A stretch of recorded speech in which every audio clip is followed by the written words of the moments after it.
Hello दोस्तों, स्वागत है आपका अपना YouTube channel the club classes में। जैसा कि आप जानते हैं कि इससे पहले हम जनन, लैंगिक जनन, अलैंगिक जनन और की सभी विधियां बता चुके हैं कैसे होता है लैंगिक जनन, अलैंगिक जनन। आज हम इस वीडियो में आप लोगों को बताने जा रहे हैं पौधों में लैंगिक जनन, पुष्पी पौधों द्वारा लैंगिक जनन कैसे होता है, पौधे आखिर जनन करते कैसे हैं। तो इसके लिए सबसे पहले समझने के लिए, लैंगिक जनन को समझने के लिए हमको समझना होगा एक फूल को, पुष्प को। और फूल को समझने के लिए हम पुष्प का एक अध्ययन करेंगे, बहुत ही अच्छे फूल का अध्ययन करेंगे। तो चलते हैं हम इस वीडियो में, पुष्प में लैंगिक जनन कैसे होता है, पेड़ पौधों में लैंगिक जनन कैसे होता है। तो इसके लिए हम जानते हैं कि सभी पौधे में एक तना के द्वारा वृंत से फूल जुड़ा होता है। फूल किससे होता है? पुष्प एक वृंत, लंबे डंठल के द्वारा जुड़ा होता है, जिसको हम वृंत कहते हैं। डंठल को क्या कहा जाता है? वृंत कहा जाता है। और इस वृंत के ऊपर थैली जैसी रचना होती है, जिसे हम थैलोसम कहते हैं। जिसे क्या कहा जाएगा? थैलोसम कहा जाता है। और यही थैलोसम में अंडाशय होता है, बीजांड होता है, और इसी से सभी नलिका निकली होती है। अब किसी भी पौधे में, किसी भी पौधे के फूल का, किसका? पुष्प का, फूल का 4 मुख्य भाग होता है।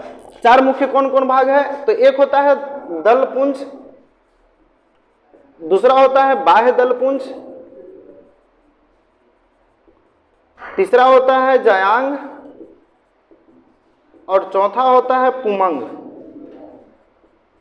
ये 4 भाग होते हैं किसी भी पुष्प का, जिसमें 2 को कहा जाता है सहायक अंग। क्या कहते हैं? सहायक अंग। यह है सहायक अंग, और ये 2 होता है आवश्यक अंग। आवश्यक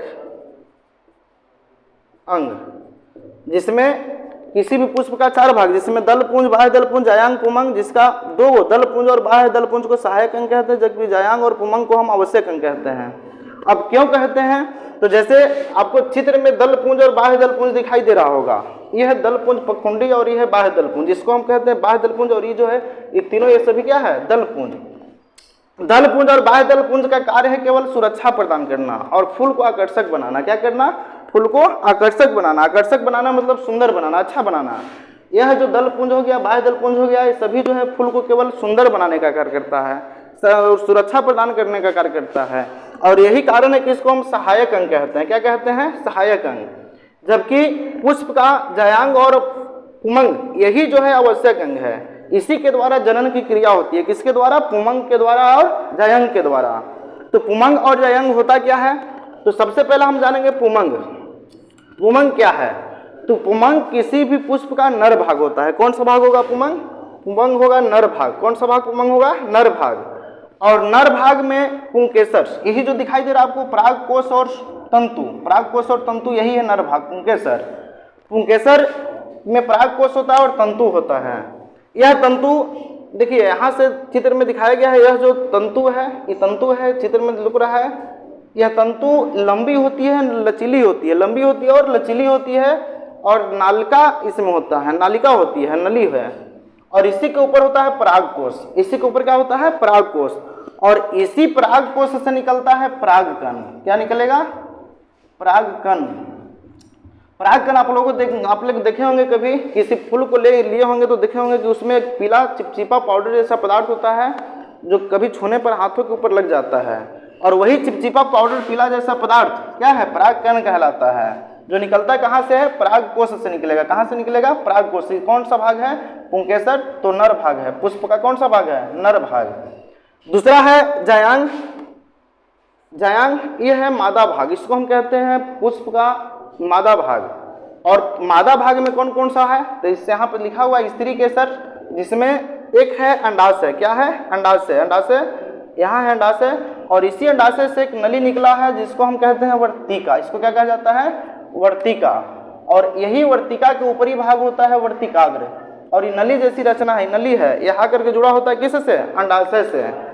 और इसको हम कहते हैं स्त्री भाग। क्या कहा जाता है? स्त्री केसर, स्त्री भाग।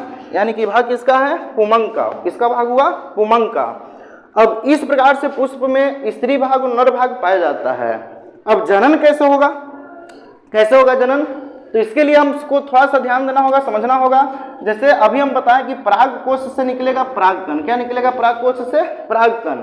और यही परागकण किसी माध्यम से, जैसे हवा के द्वारा, जल के द्वारा, आदमी के द्वारा, पक्षी पशु के द्वारा, यही परागकण किसी भी प्रकार से पहुंच जाता है वर्तिकाग्र पर। कहाँ पहुंचेगा? वर्तिकाग्र पर। और जैसे ही वर्तिकाग्र पर पहुंचेगा तो यह परागकण इसी वर्तिका से, किससे? वर्तिका से पोषक तत्वों को ग्रहण करता है, और पोषक तत्वों को ग्रहण करके वृद्धि करता है, विकसित करता है, विकसित होता है, और धीरे धीरे विकसित होते होते इस नली की सहायता से नीचे की ओर बढ़ना स्टार्ट हो जाता है, और बढ़ते बढ़ते पहुंच जाता है कहाँ? अंडाशय में। कहाँ पहुंच जाएगा? अंडाशय में। अंडाशय में बीजांड होता है, और वही परागकण आ करके अंडाशय में पाए जाने वाले बीजांड से मिलेगा, और मिल करके जनन की क्रिया करेगा, और जैसे ही जनन की क्रिया करेगा फिर विकसित होकर युग्मनज बनाएगा, और युग्मनज धीरे धीरे विकसित होकर करके एक फल बन जाएगा। क्या बन जाएगा? एक फल बन जाएगा, और फिर से उसमें बीज होगा, और फिर उससे वैसा ही जनन प्रारंभ हो जाएगा। इस प्रकार पौधों में पुष्प के द्वारा जनन होता है। पुष्प को आवश्यक अंग माना जाता है, क्योंकि इसी में नर भाग भी, मादा भाग भी होता है। नर भाग होता है जयांग, और मादा भाग होता है जयांग, और नर भाग होता है पुमंग। और इस प्रकार से पौधों में जनन होता है, और इस प्रकार से पौधे जनन करते हैं। और जनन करने के बाद, इसके बाद अगला वीडियो में हम आप लोगों को बताएंगे कि कैसे पौधों में और जनन कैसे होगा। ये तो हम पुष्प का चित्र बनाए और इसका अध्ययन किए।